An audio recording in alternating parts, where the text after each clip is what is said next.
Salut à tous et à toutes, on se retrouve pour une nouvelle vidéo et la suite de ce Pro Cycliste. Et du coup dans cet épisode on va aller poursuivre cette saison et on va aller faire directement Paris-Nice. On fera de l'étape 1, mais on va faire Paris-Nice de toute façon en entier. On peut voir le profil de ce Paris-Nice avec 3 premières étapes de plaine, 4ème étape du vallon, 5ème étape un peu accidentée mais ça sera de la plaine, 6ème étape ça sera du vallon, 7ème étape du vallon également et 8ème étape du vallon. Pas de grosse étape de montagne et on fera également Milan-San Remo dans cette vidéo. On fera également la classique bouche de la Panel le 3 et par contre la fatigue vous voyez 58% mais c'est juste bugué, ça devrait rapidement revenir à la normale et du coup on va partir sur ce Paris-Nice et on va se retrouver directement au départ de la première étape Paris-Nice qu'on va essayer de gérer à la perfection et on va se retrouver du coup au départ de ce Paris-Nice pour voir quel objectif mais surtout quel rôle également nous fixe le directeur sportif. On est au départ de ce Paris-Nice et du coup on doit se montrer en échappée. On a un rôle d'électron libre sur cette première étape. Heureusement on a un petit plus 4 qui est venu nous faire plaisir sur cette première étape. On va voir de quoi on est capable. Après c'est une étape de plaine, on essaiera pourquoi pas de passer en tête des sprints inter pour aller chercher quelques points, mais c'est tout ce qu'on a à faire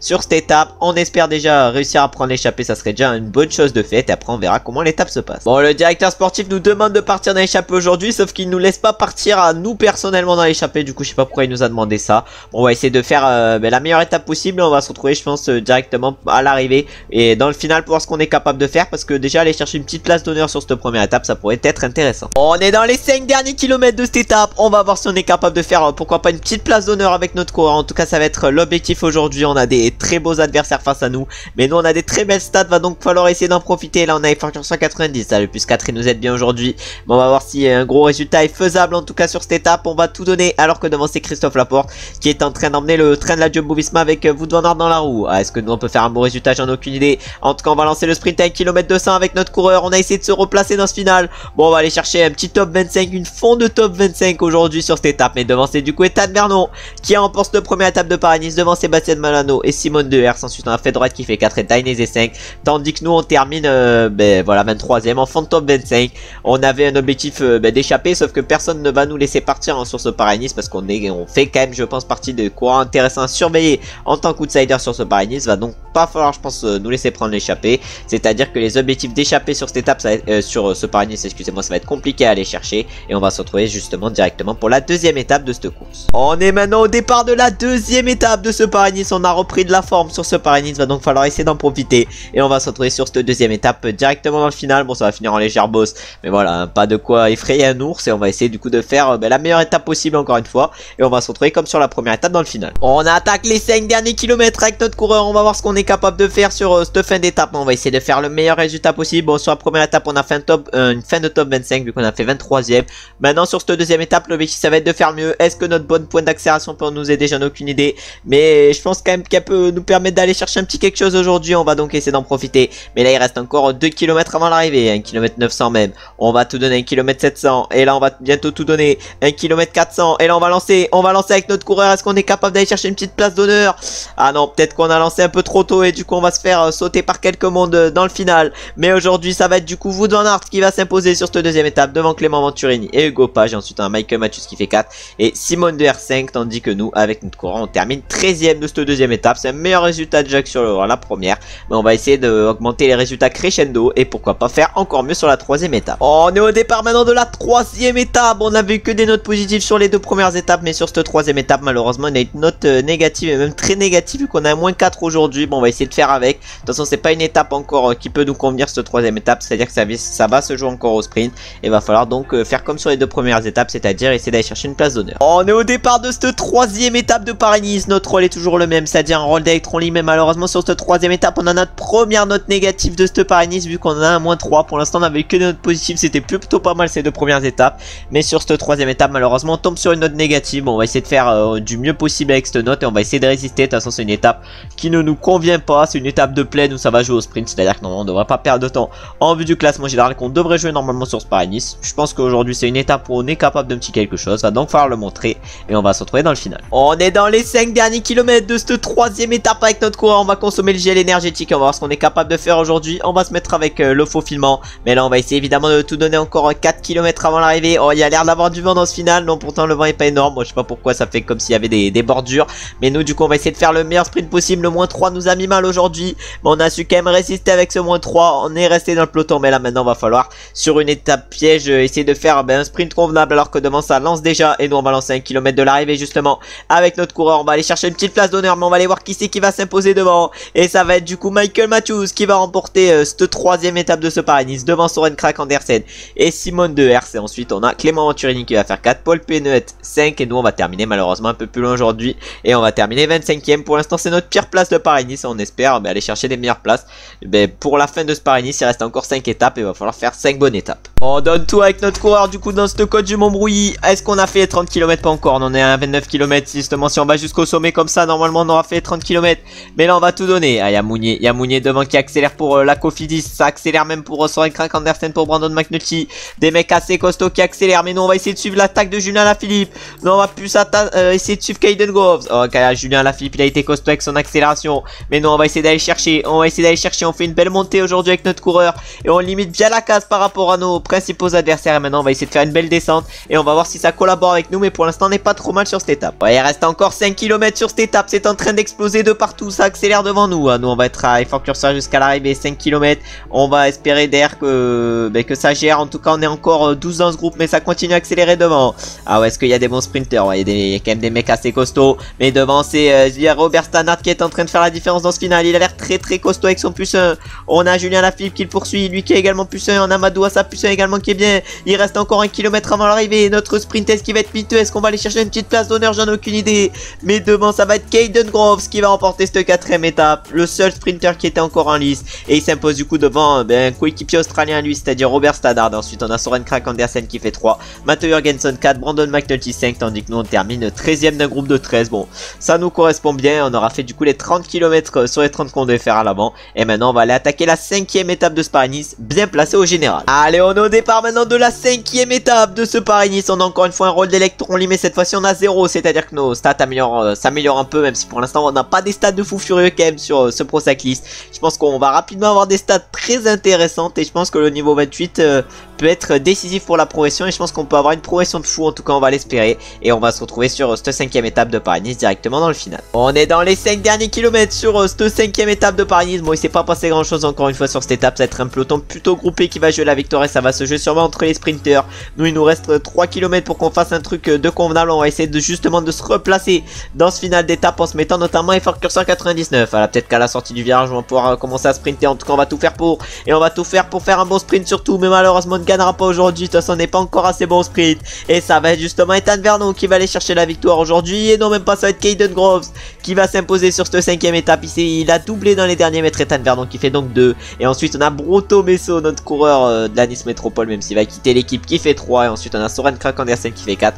Et Michael Matthews 5. Tandis que nous aujourd'hui on ne termine malheureusement que 19ème avec notre coureur. On est maintenant au départ d'une nouvelle étape. C'est la 16ème étape de ce Paris-Nice. Bon, ça veut qu'on soit équipier. Non mais on a un plus 5. On va essayer d'en profiter du plus 5. Et on ne va pas être équipier sur cette étape. Bon, non mais ils sont foutus de nous, équipier aujourd'hui. Mais je pense qu'on a quelque chose de grand à faire sur cette étape, donc il va falloir en profiter. Et je pense qu'on va se retrouver dans le première catégorie, dans le final. Et je pense que dans cette première catégorie, ça risque d'exploser dans le peloton. On est au pied de la montée finale, avec de l'avant-dernière montée plutôt avec notre coureur. On va voir si on peut gérer avec ce petit plus 5. En tout cas on va essayer de faire la meilleure montée possible, alors que la Caden Groves il est pas au mieux. Nous on est pas trop mal justement dans ce final d'étape. Le plus 5 nous aide bien. Et on a encore 113 dans le peloton, mais sur ces types de montées, comme on peut le voir notamment en carrière, ça craque assez rapidement. C'est-à-dire qu'on va plus être beaucoup rapidement, mais là devant ça accélère déjà. Alors que nous on va essayer de suivre le tempo qui va être mené tout au long de cette première catégorie. Et peut-être même pourquoi pas essayer de passer en tête de ce col de Bourrigaille pour aller chercher 10 points au classement de la montagne. On arrive vers le sommet de cette première catégorie. Bon, ça nous voulait qu'on fasse l'équipier aujourd'hui, mais regardez, on ne fait pas l'équipier. Et on est du coup avec le groupe des favoris et on est le meilleur de l'équipe pour l'instant. Alors que si on avait fait l'équipier, bon, on serait tout sauf le meilleur de l'équipe. Et on va aller chercher en plus de cela quelques points au sommet de ce première catégorie. Et maintenant on va se retrouver au bas de la descente où on va essayer d'aller chercher un bon résultat, parce que la montée finale je pense qu'elle peut nous convenir. Et je pense qu'on a des bonnes choses à faire aujourd'hui, surtout avec le plus 5 qui nous a quand même bien aidé aujourd'hui sur cette étape et qui nous carry plutôt bien. On est au bas de la descente avec notre coureur. On va voir ce qu'on est capable de faire, en tout cas devancer le maillot jaune en personne, c'est-à-dire Caden Groves qui est en train de rouler. Je sais même pas comment il peut être encore là, mais il a l'air plutôt costaud aujourd'hui. Nous on est pas trop mal placé avec notre coureur. On va donc essayer de faire la meilleure, va donc falloir essayer de faire la meilleure montée possible.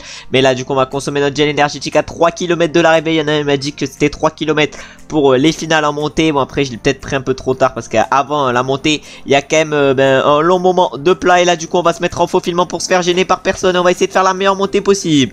Ah ouais, ça monte très fort, ça monte très fort. Va pas falloir essayer d'aller trop vite, sinon on va se faire gêner, le faufilement ne va plus marcher. Mais là on est en train de tout donner, on est en train de tout donner dans cette montée finale. Le rôle d'équipier nous aurait peut-être rapporté plus de points, mais on va aller conserver notre belle place au classement général suite à cette étape, même si on ne gagnera pas, vu que ça va être Nelson Paoles qui va s'imposer aujourd'hui pour l'équipe Pepsi. Et Nelson Paoles il va aller s'imposer devant Ben Illy, le coureur de la Eolo Cometa. Et ensuite ça va être Magnus Sheffield qui va faire 3, Brandon McNulty 4 et Wout van Aert 5. Bon, pas mal d'américains sur ces premières places. Et nous malheureusement on va terminer un peu plus loin aujourd'hui, mais on va quand même finir dans le groupe des favoris, vu qu'on va terminer exactement 15e. On est au départ maintenant de la 6e étape de ce Paris-Nice. Bon, on a un petit plus 2 encore une fois, les notes sont plutôt pas mal et sont plutôt clémentes sur ce Paris-Nice, avec des bonnes petites notes. Mais on va pas avoir grand chose à jouer sur cette étape, c'est à dire qu'on va faire le travail d'équipier. Ça m'étonnerait que ça explose de partout, et en plus on n'aura pas besoin de trop d'énergie dans le final. On aura besoin d'un peu évidemment, mais pas d'énormément, alors qu'on a actuellement peut-être 18 à pouvoir se jouer le général actuellement sur ce Paris-Nice.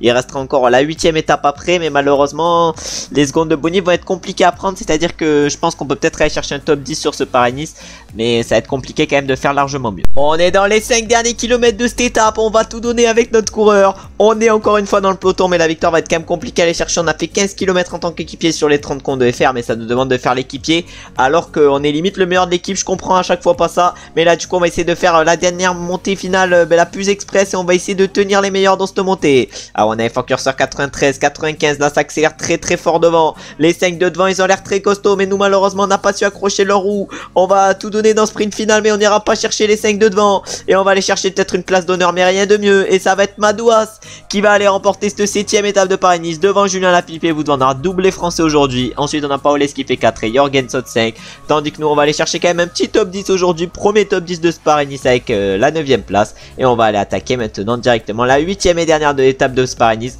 où on espère avoir un objectif de classement, parce que là on a que des objectifs d'équipier, mais là on veut un objectif de classement sur cette dernière étape, parce que je pense qu'on a largement moyen d'aller chercher un bon général, et j'espère évidemment une bonne note également sur la dernière étape de ce Paris-Nice. On est au départ de la dernière étape de ce Paris-Nice. Je voulais un objectif de classement, maintenant on doit faire un rôle d'équipier sur cette dernière étape, on va pas le faire. Heureusement on a une note positive, et on va essayer du coup de mieux se débrouiller possible. On va se retrouver je pense au pied du col d'Aise, c'est-à-dire la dernière montée. On va essayer de faire du mieux possible sur ce col d'Aise, et on va essayer de tenir les meilleurs, même si ça risque d'être compliqué. Je pense qu'on en a largement les capacités, il va falloir du coup le montrer. On est au pied du coup du col d'Aise, 4 km de montée qu'il va falloir essayer de bien gérer. On va aller faire avec Facture 185, mais là ça roule très fort devant pour Julien Bernard avec Sean Quinn dans la roue. Nous on va essayer de résister dans cette montée, ça va être dur parce que ça risque de rouler très fort, mais je pense qu'on est quand même capable de faire quelque chose de bien. En tout cas il reste encore 2 km 800, si on arrive à tenir jusqu'au sommet, normalement notre top 10 au classement général devrait être à peu près assuré.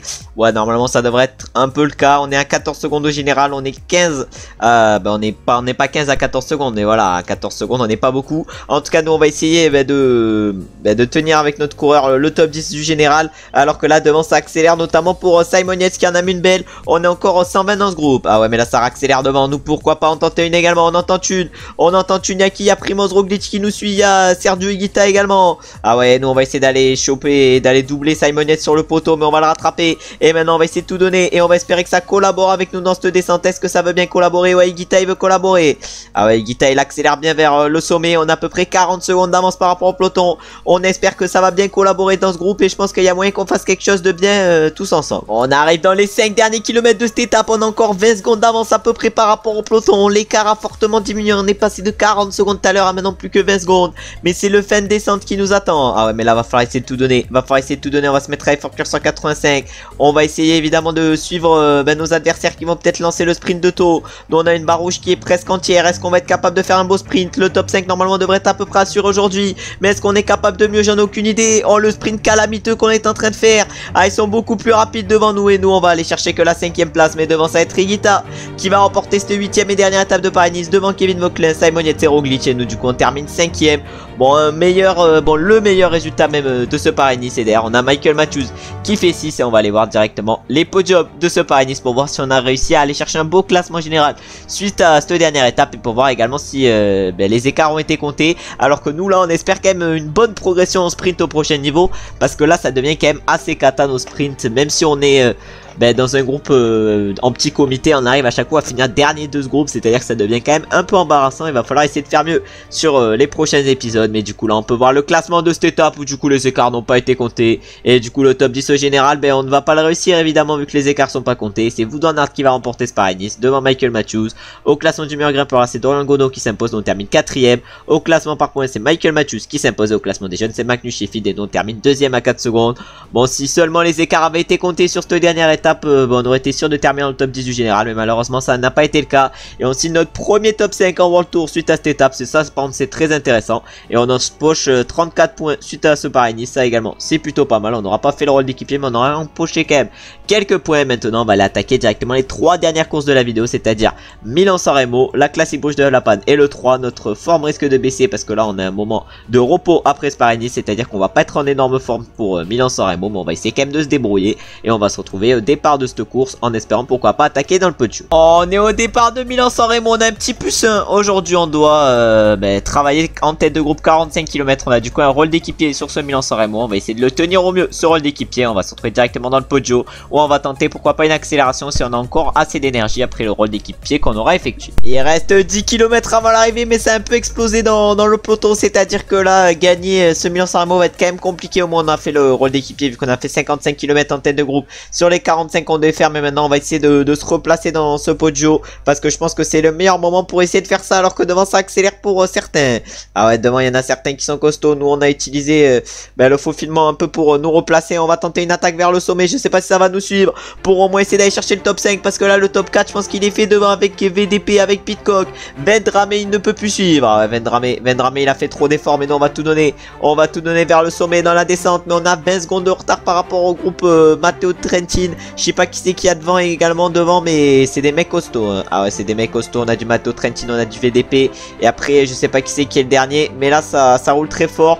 Bon, peut-être qu'avec un plus 2 ou un plus 3 en descente ça aurait pu faire un meilleur résultat, mais là avec 71 descente ça va quand même être dur d'aller chercher un gros résultat. Mais on va bientôt lancer le sprint pour confirmer notre 4ème place aujourd'hui, parce que je pense que la 4ème place, si on continue comme ça, elle devrait être cherchable aujourd'hui sur ce Milan-San Remo. Ah, la victoire ça va être compliqué, elle va jouer elle entre Pidcock, VDP et Matteo Trentin. Mais est-ce qu'on peut aller chercher le podium? On a peut-être lancé d'un peu trop tôt, on a 15 secondes d'avance par rapport au peloton, mais le peloton il va nous sauter, j'ai l'impression, ça va être dur. Et oui, le peloton il va nous sauter, mais devant c'est du coup Mathieu Van Der Poel qui s'impose sur ce Milan-San Remo devant Tom Pidcock et Matteo Trentin. Et la 4ème place et la première place du peloton est pour Caleb Ewan, et Govekar termine lui 5ème de ce Milan-San Remo. Nous on a fait 55 km sur les 45 qu'on devait faire en tant qu'équipier, et en plus de cela on est le mieux placé de l'équipe avec une 13ème place sur ce Milan-San Remo. On peut dire que notre premier monument de la saison est réussi, et maintenant on va aller voir directement si sur les classiques pavés on est capable de réussir également. On est au départ de ce classique Bruges de la Panne, on doit se montrer en échappée 140 km. On a un petit plus 3 aujourd'hui, il va donc falloir essayer de profiter de cette belle note pour faire une belle course et surtout pour réaliser l'objectif du directeur sportif. Je pense que se montrer en échappée on en est largement capable, va falloir du coup le faire, et on va se retrouver sur ce classique Bruges de la Panne un peu plus tard. Mais après je pense que partir dans l'échappée c'est faisable, mais rester dans l'échappée ça va être compliqué parce qu'avec le vent peut-être que ça va rouler plus fort dans le peloton et tout. Je pense qu'il peut se passer pas mal de choses sur cette course. En tout cas on va essayer de prendre l'échappée et on va se retrouver dans le final en espérant pouvoir pourquoi pas jouer notre carte perso. On est dans les 5 derniers kilomètres de ce classique Bruges de la Panne. Encore 6 hommes devant nous, on a pris l'échappée mais ils sont partis dans le final. On a fait 153 km sur les 140 qu'on devait faire, mais là c'est des mecs costauds qui sont partis.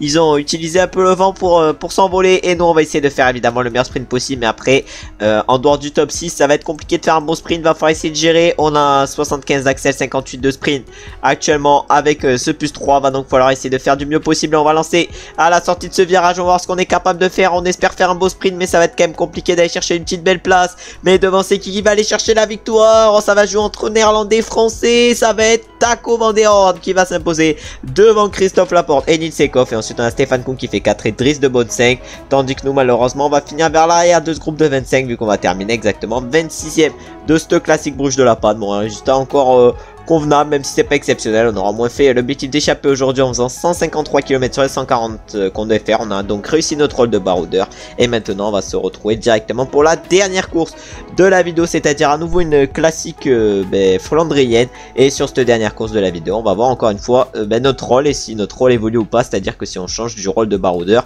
ou si on a un rôle d'équipier ou même un rôle de puncher grimpeur. On sait pas ce qui peut se passer. On est au départ d'une nouvelle classique et cette fois-ci on a un rôle d'équipier. On doit faire 30 km en tête de groupe. On va du coup faire ce qui nous est demandé et on peut voir du coup qu'on a un rôle d'équipier aujourd'hui sur 7-3 et on va essayer de réaliser le rôle d'équipier. Et je pense qu'on va se retrouver un peu plus tard sur cette course et on va se retrouver je pense même directement dans le final parce que ça m'étonnerait qu'on ait notre carte et si on gère bien aujourd'hui et qu'on arrive à tenir les meilleurs, on se retrouvera dans le final. On essaiera pourquoi pas d'aller chercher une petite placette. Les premiers sont en train d'arriver sur 7-3. Nous on aura fait 37 km sur les 30 qu'on devait faire en tête de groupe. Et du coup devant ça va être Mathieu Van Der Poel qui va remporter 7-3 avec un -3. Il est réussi à gagner devant Wout van Aert qui était à 0. Et ensuite la troisième place ça va être pour Matej Moric et la quatrième place pour Christophe Laporte, le coéquipier de Wout van Aert. Et enfin c'est Lorenz Rex un peu plus loin. Non c'est plutôt Stéphane Kung un peu plus loin qui va lui aller chercher la 5e place.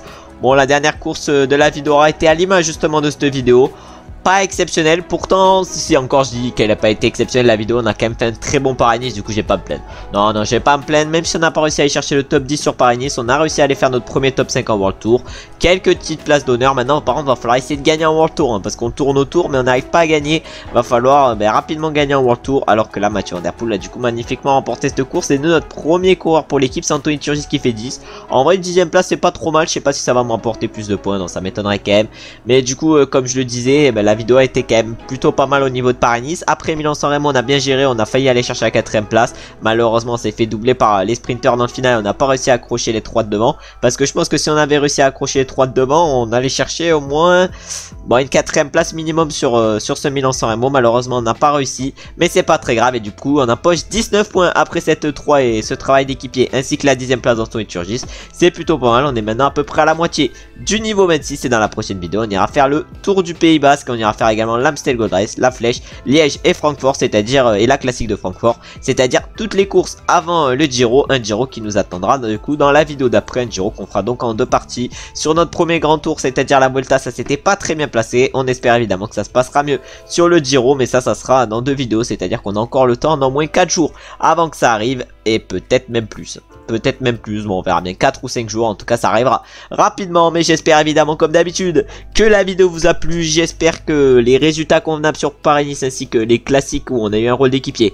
vous auront plu. Si la vidéo vous a plu en tout cas, n'hésitez pas à liker et à commenter, ça me fait plaisir de savoir que vous avez aimé la vidéo. Et n'hésitez pas également à montrer votre soutien du coup en commentant. N'hésitez pas également à vous abonner, à mettre la cloche des notifications sur la chaîne pour ne louper aucun épisode, soit sur cette série en mode Pro Cyclist, soit sur la série en mode carrière, ou soit même sur la série en mode Pro Leader. J'espère comme d'habitude que vous avez passé une bonne journée, ou vous êtes en train de passer une bonne journée. Et on se retrouve très bientôt pour une nouvelle vidéo, et du coup pour les classiques ardennaises ainsi que le tour du Pays Basque de la prochaine vidéo.